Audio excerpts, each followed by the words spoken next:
l'écouteur quand ça rappelle plein de souvenirs quand j'étais adolescent. Je sais que ça a été pareil pour vous, etc. Alors, je vais faire un quart d'heure. J'imagine que vous avez tous envie de prendre l'apéro et de manger ensuite. Non, ça, pour l'instant. Alors, je suis Emmanuel, donc je vais vous parler un peu de vivre le projet d'entreprise. En fait, je me dis, c'est pas très rigolo de se dire, on va parler de ce qu'il faut faire. Moi, j'ai envie de voir qu'est-ce qu'on peut faire pour planter complètement sa stratégie. Hein, c'est plus sympa, plus original que de se dire, alors les clés pour réussir, c'est ça et ça. D'accord? Alors moi, je vais vous dire comment on plante la stratégie d'entreprise. Alors c'est super simple parce qu'en fait, la plupart des boîtes le font. Donc c'était super simple pour moi, j'ai juste regardé un peu ce que font les entreprises en général, petites, moyennes, grosses, privées, publiques, pour planter leur projet stratégique. Alors stratégique, ça peut dire projet de fusion, projet de transfert digital, projet moyen terme, projet stratégique de développement, ambition 2023, cap 2022, vous voyez ce que je veux dire? Première erreur qu'il faut faire, évidemment, pour planter son projet, c'est de se dire on y va à l'arrache totale. On fait ça comme on sent, on est dirigeant, la plupart d'entre vous êtes dirigeants, et on se dit allez on y va complètement à l'arrache. On sait qu'on n'a pas le temps, c'est l'innovation continue, les enjeux externes, internes, la concurrence, la technologie, on n'a pas le temps, moi je suis dirigeant, j'y vais à l'arrache, et j'étudie pas du tout mes forces, mes faiblesses, comme on dit souvent, le SWOT aujourd'hui, menace, opportunité, je fais un peu comme je le sens, et puis je me dis alors on va travailler sur ça et sur ça et sur ça. On l'a vu ce matin, il n'y a pas une solution, il n'y a pas une bonne réponse, il y a plein de bonnes réponses pour se transformer. Et dans le digital en particulier, on a vu ce matin 6 leviers fondamentaux. Il y a eu un débat pour dire ça c'est mieux, non, ça c'est moins bien. Ça dépend de chaque entreprise et donc de chaque dirigeant et chaque direction. Donc une des erreurs qu'il faut commettre pour se planter complètement, c'est de se dire je vais trop vite et je ne regarde pas autour de moi qu'est-ce qui se passe dans mon environnement.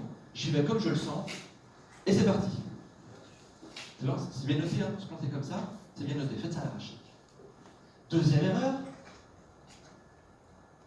que les gens font, hélas, de moins en moins,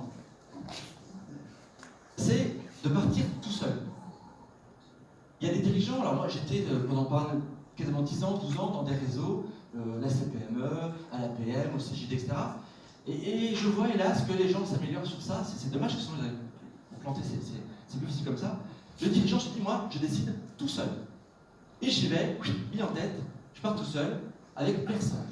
Et je crée ma stratégie, quand j'ai le temps, dans une pause, le soir chez moi, j'imagine, quand je mange, pour me poser 2-3 axes stratégiques, pour le dire le lendemain à mes managers, et c'est parti, je suis sûr que dans 2-3 ans, on va y arriver.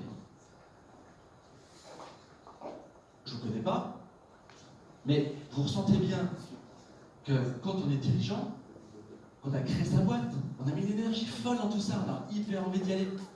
Et qu'est-ce qui se passe? On a tendance à penser que seul, on a raison. Et donc, on va être amené à créer sa stratégie tout seul. Ben ça, c'est le super moyen de se planter. Donc, retenez cette erreur numéro 2 à faire absolument. Voir avec 2-3 copains de son côté. L'erreur 3, c'est de faire le malin et d'être hyper abstrait dans sa stratégie. D'énoncer des grands concepts. Par exemple, moi j'ai un super enjeu. Alors c'est un scoop, vous allez voir, notez l'enjeu parce qu'il est hyper pertinent. C'est d'augmenter son chiffre d'affaires. Ça c'est un enjeu, mais alors c'est the enjeu. Et bien, moi en tant que dirigeant ce matin, en me levant, j'ai eu une vision incroyable. Je vais augmenter mon chiffre d'affaires. Et donc le lendemain, je reviens avec mes managers, on va créer un enjeu dans les 3 ans qui viennent, donc ambition 2023, augmenter son chiffre d'affaires. Super, c'est top. Je repars avec ça, ça va se faire. Il n'y a rien de pire que de ne pas formaliser de façon hyper concrète ces enjeux et objectifs. Il faut aller profondément. Oh, zut, excusez-moi, je vous dis ce qu'il faut faire. Mais non, revenons-en à ça. Rester hyper abstrait. C'est une super erreur à commettre pour ne pas réussir. Rester abstrait à mort. Et voire même faites les clowns pendant les réunions en disant on note rien et on y va comme ça et on fait un peu comme on le fait à la française. Ce côté 2 heures, 3 heures de réunion et on y va, on est exhaustif sur tout ce qui va pas, etc. Et on se quitte en disant wouhou, c'était super, on a parlé de plein de trucs et on a rien décidé. L'erreur 4, c'est de louper son lancement de stratégie. Ça aussi, hélas, ça se fait de mieux en mieux, malgré tout. Mais il y a encore, heureusement, beaucoup de boîtes qui se plantent parce qu'ils ont bien réfléchi en amont à la construction de leurs projets, leurs axes, leurs enjeux, leurs indicateurs de réussite. Et puis, ils ne vont pas du tout lancer la strat. Par un séminaire, avec le plus possible de monde. Ils vont faire dans leur coin. Ils vont, dans une réunion, évoquer qu'il y a un super plan strat qui s'appelle Ambition 2023. Et vous allez voir ce que vous allez voir, on va réussir tous ensemble. S'il n'y a pas de lancement de communication, on est quasiment sûr de se planter. L'erreur 5, c'est de surtout ne communiquez pas. Ne dites pas où vous en êtes. Les enjeux, comment ils avancent, les indicateurs qui sont réussis, qui fait quoi. Ne communiquez surtout sur rien. Ou alors, si vous le faites en communication pour bien se planter, faites-le uniquement sur ce qui ne va pas encore. Nous, là-dessus, en France, on est super fort. Hein. On peut avoir un plan d'action de 100 actions. Il y en a 5 qu'on n'a pas faites encore. C'est un peu en retard. On s'assoit, on prend la to-do list, et on s'occupe quoi? Des actions qui ne sont pas faites. On oublie complètement les réussites. On oublie complètement de formaliser ce qui va bien. Donc pour échouer, c'est top de ne pas communiquer, ou alors juste sur ce qui ne va pas, pour bien mettre le moral dans les chaussettes des gens. Leur dire, ok, c'est bien ce qu'on a fait là, mais tout ce qu'on n'a pas fait encore, c'est absolument énorme. L'erreur numéro 6, c'est de laisser tout le monde de côté. C'est de se dire, en fait, les gens, ils sont là, ils sont dans leurs tâches quotidiennes, et puis après tout, la stratégie, c'est pas leur truc, quoi. C'est nous, dirigeants, on peut dire comme ex, on y va, on a communiqué, les gens, ils savent ce qu'ils ont à faire, mais on les laisse un peu dans leur coin, parce qu'il n'y a pas de place pour eux vraiment. Il n'y a pas de place en amont pour le côté idéation, c'est quoi leurs idées pour améliorer les choses. Il n'y a pas de place pour eux pour être acteurs des projets. Il n'y a pas de place pour eux pour faire du feedback. On laisse de côté. Ça, c'est le meilleur moyen pour créer zéro sens au travail et leur donner envie de partir. Ce qui permettra d'échouer plus facilement. D'accord? Donc aussi pour l'erreur numéro 6. Et puis, la petite dernière erreur, là, c'est plus s'adresser aux dirigeants en tant que tel, c'est de se dire, il n'y a rien de tel que de ne pas voir ce qui se passe. Moi, je suis dirigeant, j'ai fait un projet strat, je suis hyper content, on a bossé avec un consultant, on a bossé avec mon top management, j'ai même bossé avec les collaborateurs. Je sais ce que je vais mettre en œuvre dans ma strat. J'ai 5 super enjeux, des objectifs, on a 25 chantiers qui sont top de chez top. C'est génial. Puis au bout de 6 mois, je ne sais pas où j'en suis. Ou alors je m'immisce dans des réunions et je vois un pilote de projet pour lui demander t'en es où? C'est pas simple, tu sais, il y a une clientèle qui a appelé, on est dans les process quotidiens, c'est pas évident.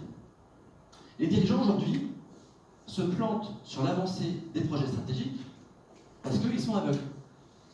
Et comme ils sont aveugles, ils n'ajustent pas. Et comme on dit souvent aujourd'hui, ils sont pas assez agiles. Une stratégie est faite pour être alignante en permanence, et pas pour être sclérosante. L'alignement, au fur et à mesure, permet également d'être agile pour réaligner différemment, 3 mois, 6 mois, 1 an, ça dépend de la stratégie. Mais si on est aveugle sur ce qui se passe, on est complètement aveugle sur les changements à faire. J'espère que je vous donnerai hyper envie d'échouer. Non? Bon, c'est bien.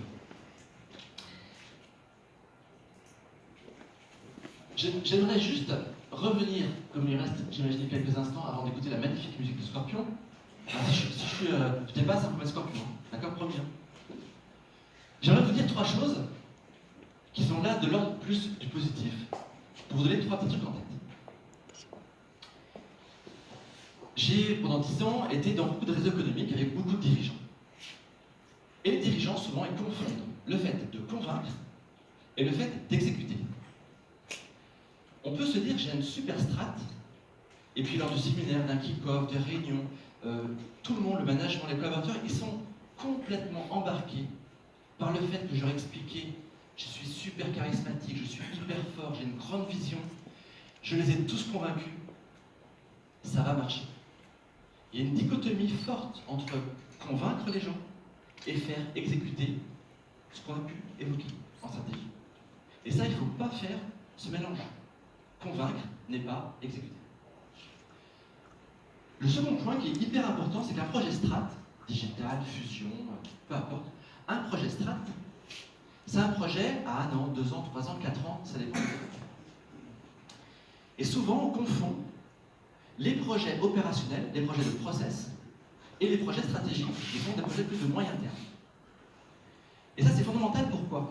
Parce que quand on veut embarquer ces équipes dans le côté engagement, qu'est-ce que disent quasiment tous les collaborateurs? Je n'ai pas le temps. Ce que tu dis là, c'est super intéressant, les enjeux, la stratégie. vers quoi on va aller dans 2-3 ans. Évidemment, c'est vers quoi il faut aller. Mais j'ai pas le temps. Moi, tu m'as embauché, je suis comptable, je suis développeur, je suis commercial. J'ai mon taf à faire, tu vas payer pour ça. Qu'est-ce que tu m'embêtes à me parler d'un plan stratégique à 2-3 ans? C'est super intéressant, c'est pas mon job. C'est ton job de dirigeant. Sauf que pour qu'il réussisse, pour qu'il soit exécuté, il faut que tout le monde soit embarqué. Et donc, c'est un vrai paradoxe.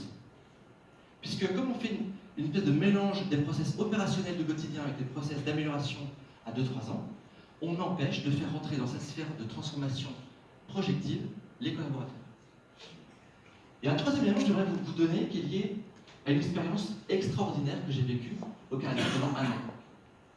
Dans le cadre de la French Tech, je suis parti 1 an au Canada, à Toronto, donc côté anglophone, hein, pas francophone, côté Montréal. Donc très américain, comme concept, tout ça. J'ai 4 enfants, et les 4 étaient dans 4 écoles différentes, là-bas à Toronto. C'était il y a 2 ans. Je me dis, pourquoi ils parlent de ça, on s'en fout? J'espère que non, vous allez voir. On a parlé tout à l'heure de l'humain qui était au cœur de tout. Moi, c'est ce que je ressens évidemment. Le digital depuis 20 ans, 25 ans qu'on le vit, on voit bien tous dans notre comportement personnel, professionnel, on est englué dans ce côté un peu digital, ça nous happe, dans notre cerveau primaire préhistorique, on a des technologies hyper innovantes et en fait on est bouleversé par tout ça. Et en fait, je le dis souvent, à l'intérieur, nous sommes devenus des handicapés de la relation. Nous sommes des handicapés de la relation, et je dirais qu'en France, encore plus qu'ailleurs. Et je l'ai vu, j'ai eu une révélation au Canada. Et je finirai par ça. Et je vous laisserai prendre ensuite la vérité. Mes enfants étaient à l'école, au Canada. Je prends la dernière, ma petite fille qui avait à l'époque 7 ans, il y a 2 ans. Elle va donc à l'école, c'était donc c'est un peu différent que le CP, CM1, tout ça, mais c'est de la classe sémantique. C'était une trentaine de gamins. Et puis, ben, vous savez, les maîtresses, parfois, elles aiment bien que les parents viennent. Alors, avec ma maman, on dit, on y va. On arrive en fin d'après-midi, mais il y avait encore des cours partout. On rentre dans cette école, mais un bazar, un bruit. C'était hallucinant. On arrive devant la classe, tous les gamins étaient là. La maîtresse nous fait rentrer. Et là, on regarde cette classe, et on se dit, on n'est pas en France, là, ça se voit. Les gamins étaient par terre, allongés, sur des ballons, et c'était encore le temps de la classe. Je me suis dit, mais quel changement! Et en fait, de l'âge de 5 ans jusqu'à la rentrée dans l'âge adulte, il se passe quoi? Il se passe que travailler est un jeu. Et travailler est la collaboration. Et là-bas, pas qu'au Canada, ils apprennent aux gamins de travailler ensemble dès l'âge de 5 ans. Toi, tu apprends un petit peu à compter, à lire, à écrire à 5 ans, tu n'y arrives pas, ben, ta petite camarade à côté, elle va peut-être t'aider. Et créer un contexte collaboratif du début jusqu'à la fin. Nous, Français, on l'a tous vécu plus ou moins, même si ça change encore un petit peu aujourd'hui, mais c'est pas encore ça. On a du boulot à faire. On apprend aux gens, aux enfants, d'être individuels, d'être dans la compétition, de ne pas bosser avec les autres, que la note qu'il a lui, si elle est moyenne, mais que tout le monde s'est planté, c'est super. Combien de jeunes se réjouissent parce qu'ils ont eu un 12 ou 13 sur 20 quand les autres ont eu un 6, et de se dire, tourner 18, c'est nul, quoi. On ne se réjouit pas d'une performance collective. Et on est bercé depuis l'enfance comme ça. Enfant, adolescent, jeune adulte, on n'apprend pas à bosser avec les autres. Donc on n'est pas bienveillant. Donc on ne comprend pas non plus la différence avec les autres. Et qu'est-ce qui se passe quand on est adulte, jeune ou moins jeune? Mince, le patron a dit qu'il y avait un projet d'entreprise de transformation, c'était absolument important pour notre pérennité. Ok, donc il faut bosser ensemble. Faut bosser ensemble. On est en 2019, on n'a jamais été aussi en mode silo, aussi sclérosé, malgré nos milliers d'outils digitaux. Et moi je dis ça, on vend une plateforme collaborative pour aider les entreprises à structurer et à vivre au projet d'entreprise. Mais l'humain, il est au-dessus. On n'a jamais été aussi seul dans notre process. Jamais. Et quand on nous dit, bah allez, il faut bosser ensemble. Il faut bosser ensemble. On est en réunion, et c'est parti, les réunions à la papa il y a 30 ans. Pas collaborative. Je pense, donc je suis, grâce à Tony René Descartes, qui a eu plein d'avantages, mais qui a eu un inconvénient, c'est de nous faire croire qu'on existe parce qu'on pense et qu'on donne notre avis sur tout. Et donc quand on collabore, on pense d'abord à soi, on ne travaille pas pour le collectif, on n'a pas appris à collaborer ensemble, et on plante les projets parce qu'on n'est pas ensemble dans l'entreprise. Et pour moi, c'était une leçon de vie énorme de revenir du Canada il y a 1 an, en me disant, nous Français, on est handicapés plus qu'ailleurs de la relation, parce qu'on a été formatés pour ne pas travailler ensemble correctement. Adultes, c'est trop dur de se changer. Et bien malgré tout, il faut quand même un petit peu essayer. Vous avez un petit bouton derrière qui s'appelle Reset. Appuyez dessus, essayez, pour vous-même et pour les autres, de voir comment on peut faire pour engager plus de collaborateurs par la collaboration plus bienveillante. Je vous remercie.